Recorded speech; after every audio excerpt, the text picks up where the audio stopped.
Welcome to the first playoff edition of the Blitz. I am Pat Moroney. I'm John Benson, and we have a full slate of games tonight, so we need to jump right into it. Very exciting stuff. Yes, we do. We'll start with Westover. First time winning the region championship in school history, so that's where we'll start tonight. They were at Hugh. Actually, we'll start at Deerfield, Windsor, where they made the playoffs. No surprise. Trip Presley hands it off to the Matthew Fox there, and he punches it in for Deerfield. And then here we go. That's Tyler Lowe throwing deep. Austin Falla goes and gets it, and then the handoff up the middle to Matthew Fox, and actually that's Trip Presley on a keeper, and he keeps it.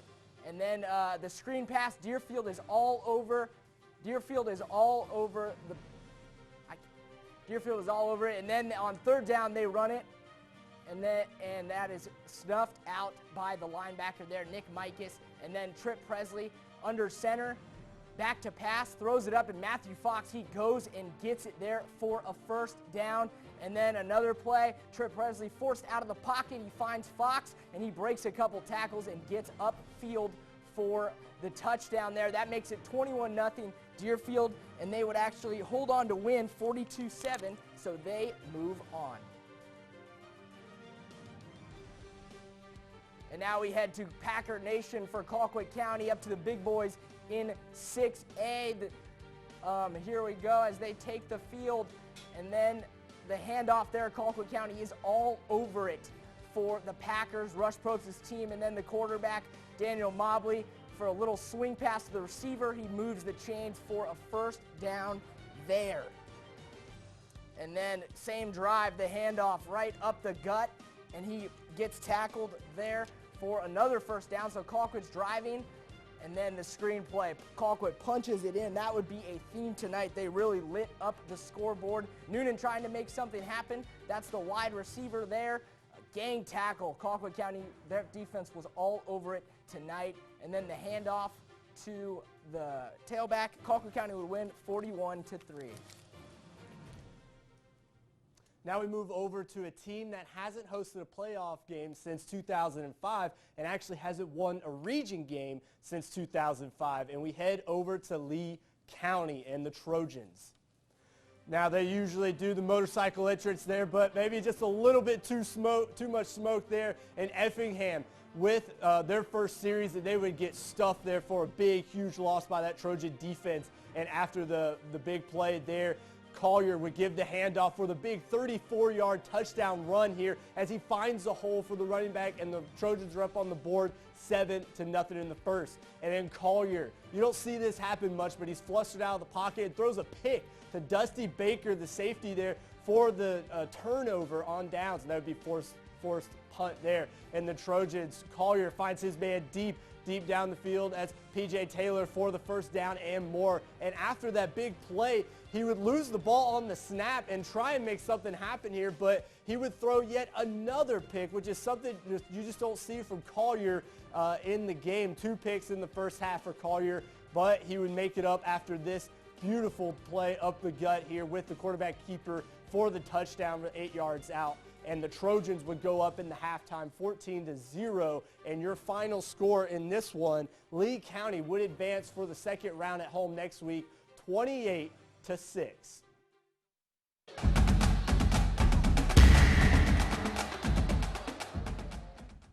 And now we actually go back to Lee County for our team of the week. They've had a fantastic year, but we're talking about last week as they had a big win over Bainbridge right here. And with that win, that actually gave them the region championship there for the Trojans, and the first time, like I said before, since 2005. And again, the host the first playoff round, and then they won that game tonight. So big win for the Trojans tonight and last week, and they will continue to keep that playoff dreams hope alive next week as they host the next game at home for round 2. And when we come back for the Blitz, we actually go live over at Westover at Hugh Mills, where we talk to Fox 31's Doug Reardon. So don't go away as we return to the Blitz.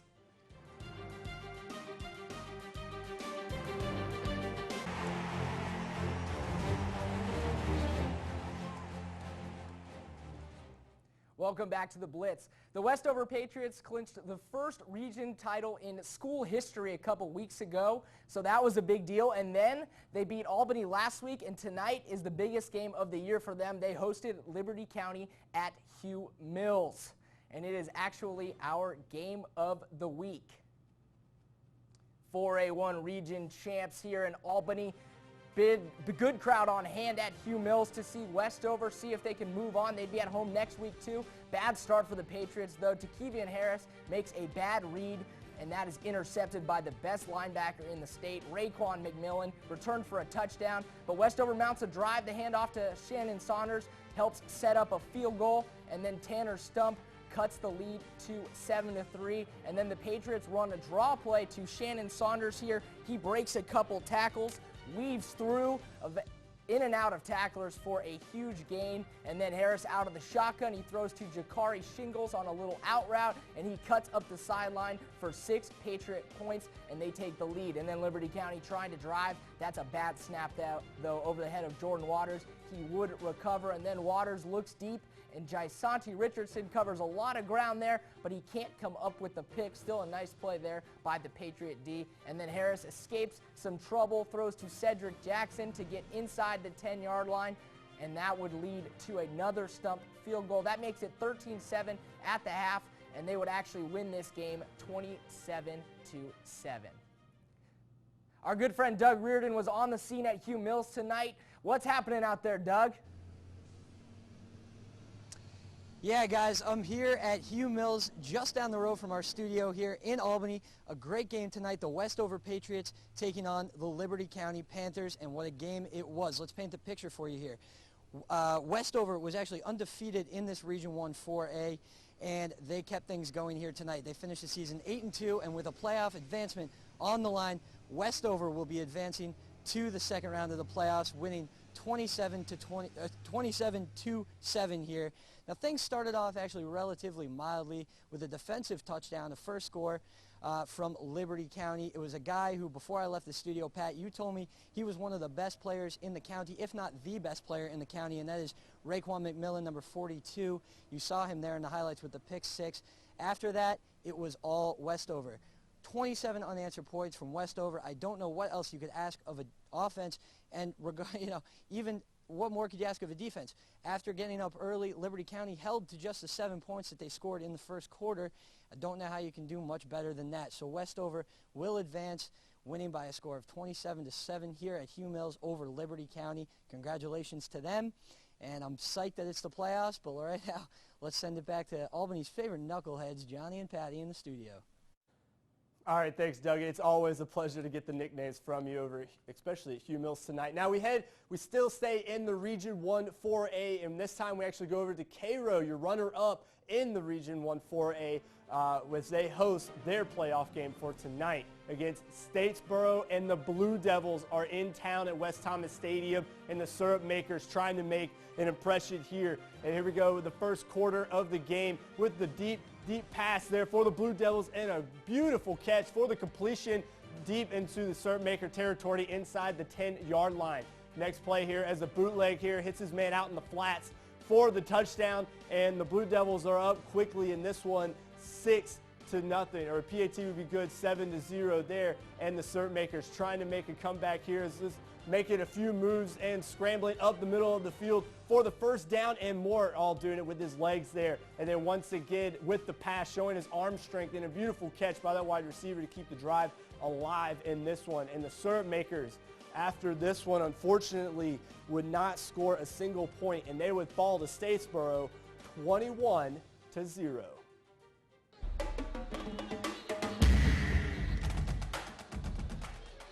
And now taking a look at our player of the week, we go to our own backyard and look at Charles Stafford. And he would have an amazing game last week for the last game of the regular season over at Worth County. And he would rack up 88 yards on the ground for a rushing touchdown. But more importantly, throwing for 4 touchdowns and over 341 yards in the air for Charles Stafford. And they would actually go into the first round of the playoffs on the road as they would play over on the east side of the state here. But congratulations for Charles and company for being our player of the week. When we come back here on the Blitz, we'll have some more highlights for you, and we actually take a inside look at some safety tips from Pop Warner football. All this and more next on the Blitz.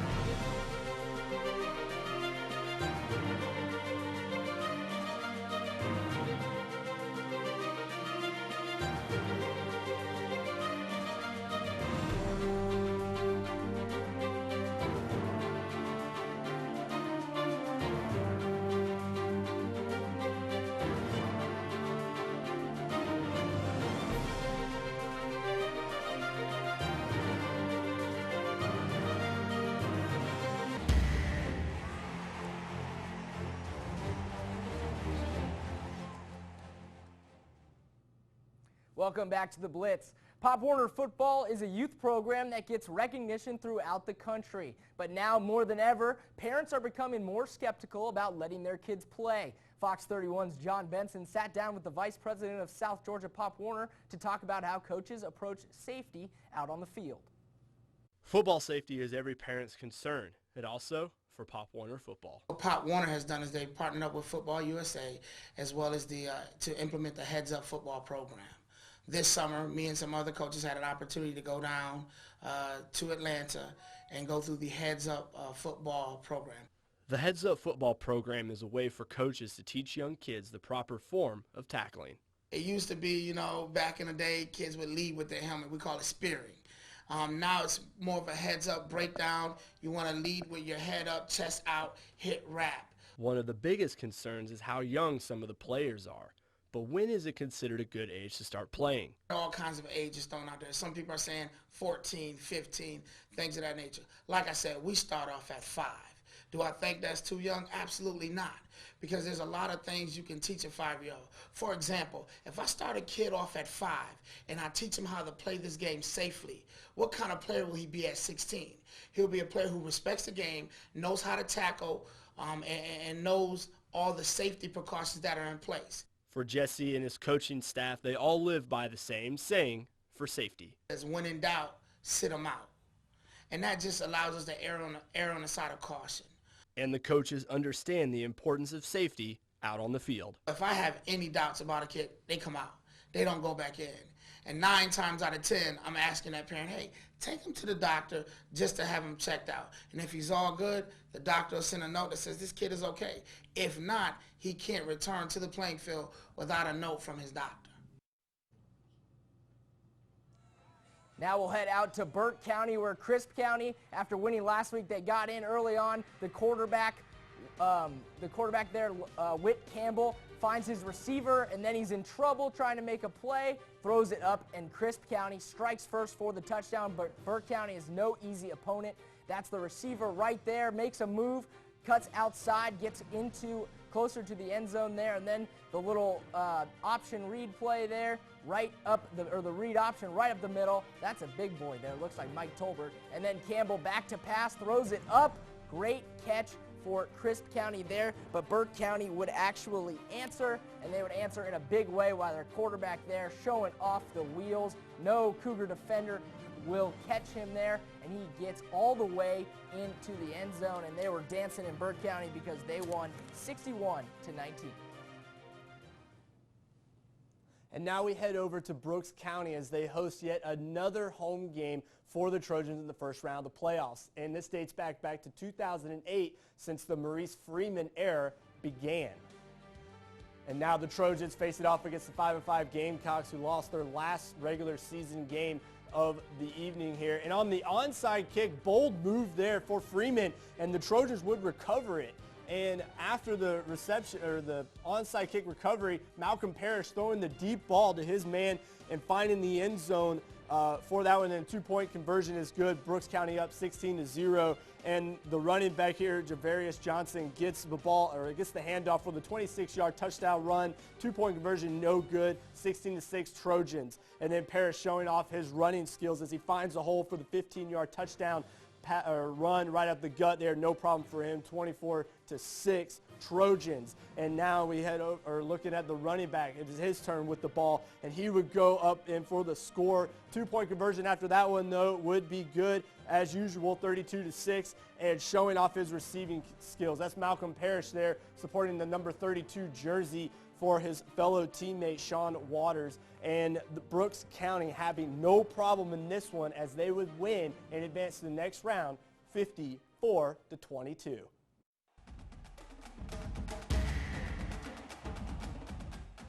And now taking a look at our play of the week. We actually go just right down the road here at Deerfield Windsor Academy with the deep pass here. That's Austin Falla for the big gain. And then Trip Presley hits Matthew Fox for a leaping grab. This one actually would be for a first down. Just an amazing hands on both receivers' ends and actually from both different quarterbacks there. So congratulations for actually a new concept here being our play of the week. 2 plays made our play of the week for this week's edition.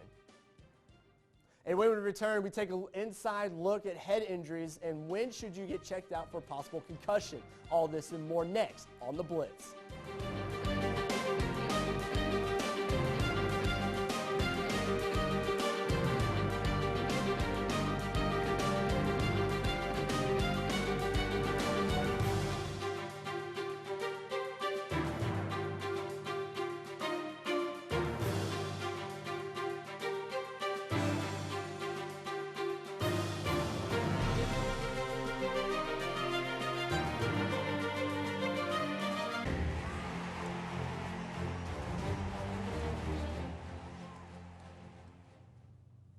And welcome back to The Blitz. And before we get into any more highlights, an Arizona football player stayed in the game for a few more plays after taking a hard hit to the head before he suddenly collapsed and was later pronounced dead on Monday. Fox 31's Colby Gallagher spoke with some experts today on what the head injury protocol is here in Dougherty County and why they're strictly followed.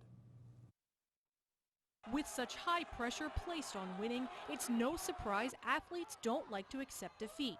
But when faced with a hit to the head, doctors say that's when they should take a timeout. In any other injury, if your shoulder's hurting, your brain can tell you, well, it's hurting, but I'm doing okay. Your brain can make a judgment. In a head injury, your brain is the injured part, and it can't judge itself well because it's injured. Concussion symptoms include loss of balance, dizziness, nausea, and more, though no 2 players are the same. While a hard hit may not injure you, a small bump at the wrong angle could, which is why the Dougherty County school system requires all players showing any symptoms to step off the field for testing before they're allowed to play again. Everybody's different. There's a set protocol that we go through. First, you have to be asymptomatic, which means they have to have no symptoms at all. Once they pass that test, students are then asked to hop on the Stairmaster. And if they can get through a workout without the symptoms coming back, they can move outside for a more rigorous test. When a student is able to participate in practice without reoccurring headaches or dizziness, they're cleared to suit up. And though it may seem like a lot, experts say there's a reason. The second impact syndrome is the thing that we have to be concerned with. Is once you have a concussion, if you go back too soon and get another one, that's where your complications can occur. Though there are still questions surrounding the death of Flagstaff, Arizona player Charles Uvella, experts say athletes can still learn from the story. This teaches us all a big lesson that concussions, head injuries in contact sports are definitely to be taken seriously, and it's always better to make the mistake on the side of being more cautious, more careful, than to blow things off and have potential tragic results. Colby Gallagher, Fox 31 News. Compelling and rich. I'm glad. It's serious stuff, definitely. It really is. It is, definitely. So now we actually continue with some more highlights, and we head over to Thomasville, where Westside out of Augusta made the long drive down to face off against the Bulldogs. The Patriots didn't have the best start of their season, but still managing to find themselves into the playoffs for the first round, facing a tough Thomasville Bulldog team. And right out the gate here, we have a big 55-yard touchdown run by Thomasville, Vantez Gordon, and they would simply go up 7-0 in this one in the first quarter. And Westside trying to respond here, and Lampkin fumbles the ball, and then Thomasville would recover it in the Patriot territory there, and after the turnover, we get this move. Nice moves here by the running back. He was making his way for the end zone and go up another touchdown over Westside. And with the long ball, trying to get something going, but it would be an INT, a pick here, and then the field goal just shortly after. And unfortunately for Westside, Augusta, they just could not hold on and keep up with Thomasville in this one, as they would fall 45-20 in this game. Cook's route to the playoffs was an interesting one that wasn't resolved until Monday when they lost to Fitzgerald, then beat Early County in a mini game doubleheader for the postseason. So it was a short week as they head north to Laney High School. Cook happy to be in the playoffs, but a tough opponent up in Laney. And then at the Laney 25, Connor Hillian looking toward the middle, but that's Curtis Hightower Jr. Picks it, takes it the other way. It was 12-7 Laney at the half. And then Grant Wilson there for Cook, following his blocks, gets up the middle, good for a Cook first down. Same drive, that's Jalen Bennett here, finding some room to run as well. However, the Hornets would stall at the 40-yard line. And then on the next drive for Laney, Horatio Keller, that pass is picked off by Hornet Kylid Turner, and he would put a pretty nice return together. Cook would play very well, it was very close, but they would lose just barely, 18-13. Now we head out to Richmond Hill for TCC in Richmond Hill. That's Adam Choice handing off to DeAndre Cooksey. He busted up the middle actually off to the right for a pretty good gain, and then they would capitalize with the handoff there and punch it in for TCC, but that would be their only score of the game. Here's Choice rolling right, throwing, picked off by Richmond Hill. Really athletic play there by the defensive back. And then there's the quarterback, goes right up the middle, missed tackle there for Thomas County Central, and they would pay the price because he would go all the way to the end zone there. And then again, they pile on a little bit, or didn't pile on, they add to the lead here. Richmond Hill finds the wide receiver. He is pushed out of bounds. Richmond Hill would actually win 13-7 in this game. Now we head over to Wayne County, where Monroe, right here out of Albany, had to travel to play. The Wayne County quarterback, play action, back to pass, airs it out. Quite some arm strength there for the wide receiver. That's a touchdown, and the offense would really get rolling for Wayne County. Another deep ball. Look at the arm on that guy. Same receiver, same result. That's a touchdown for Wayne County. Monroe defense, they've been good all year, that they struggled. Charles Stafford here trying to make a play, gets out of the pocket and into the end zone. Monroe's offense showed up like they usually do, but it would not be enough. They would lose 49-34.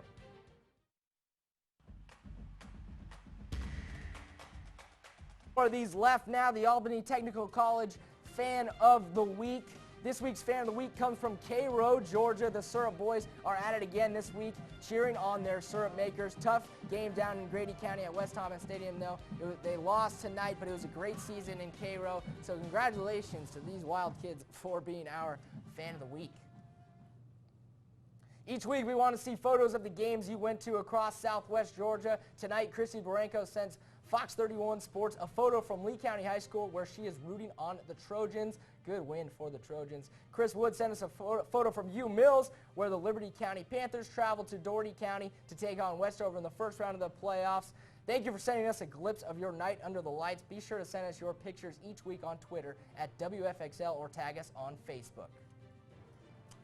Great week. Great week. A couple of the home teams. Westover won, Lee County won, Deerfield, Windsor won. I'm excited to go back out there. Exactly. And cover we'll be back out next week. Definitely. Have a great night.